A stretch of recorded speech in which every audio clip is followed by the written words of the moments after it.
بسم اللہ الرحمن الرحیم۔ وقت گزر رہا تھا اور رسول اللہ صلی اللہ علیہ وسلم کی عمر مبارک 40 برس کے قریب پہنچ رہی تھی۔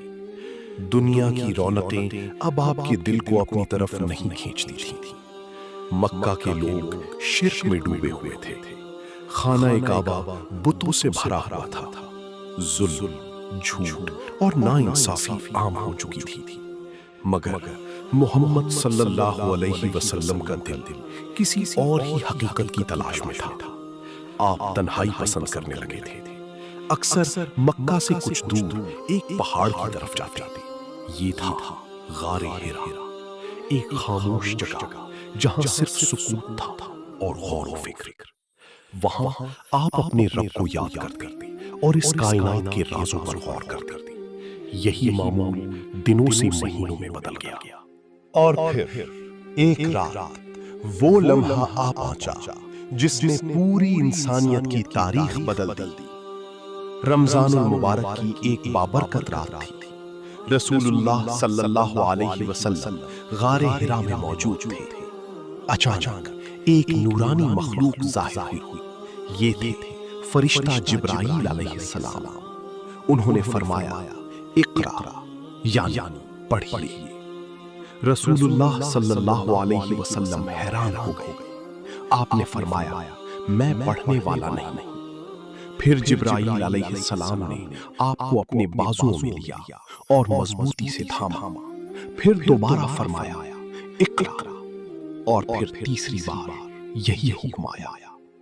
اس کے بعد وہ پہلی وحی نازل ہوئی، اقرأ بسم ربک الذی خلق، پڑھیے اپنے رب کے نام سے جس نے پیدا کیا۔ یہی وہ لمحہ تھا جب نبوت کا آغاز ہوا۔ یہی وہ لمحہ تھا جب آسمان سے ہدایت زمین پر اترنا شروع ہوئی۔ رسول اللہ صلی اللہ علیہ وسلم اس عظیم واقعے سے لرز اٹھے۔ آپ فوراً غار سے نکلے اور جلدی جلدی اپنے گھر پہنچے۔ آپ نے فرمایا، مجھے چادر اڑا دو، مجھے چادر اڑا دو۔ حضرت خدیجہ رضی اللہ عنہا نے آپ کو تسلی دی، آپ کی بات سنی اور کہا، اللہ کی قسم، اللہ آپ کو کبھی رسوا نہیں کرے گا۔ آپ صلہ رحمی کرتے ہیں، سچ بولتے ہیں، کمزوروں کا بوجھ اٹھاتے ہیں اور حق والوں کی مدد کرتے ہیں۔ یہ وہ لمحہ تھا جب حضرت خدیجہ رضی اللہ عنہا سب سے پہلے ایمان لانے والی بنی۔ پھر وہ آپ کو اپنے چچازاد بھائی ورقہ بن نوفل کے پاس لے گئے۔ ورقہ نے سب سن کر کہا، یہ وہی ناموس ہے جو موسیٰ علیہ السلام پر نازل ہوئی تھی، اور یوں محمد صلی اللہ علیہ وسلم اللہ کے آخری نبی مقرر ہوئے۔ ایک نئی صبح طلوع ہو چکی تھی، مگر آگے کا راستہ آسان نہ تھا۔ دعوت اسلام کا آغاز کیسے ہوا؟ سب سے پہلے کس نے ایمان قبول کیا اور مکہ والوں کا رد عمل کیا تھا؟ یہ سب ہم اگلے حصے میں جانیں گے۔ 7واں حصہ دیکھنے کے لیے ہمارے چینل سکون قلب آفیشل کے ساتھ جڑے رہیں۔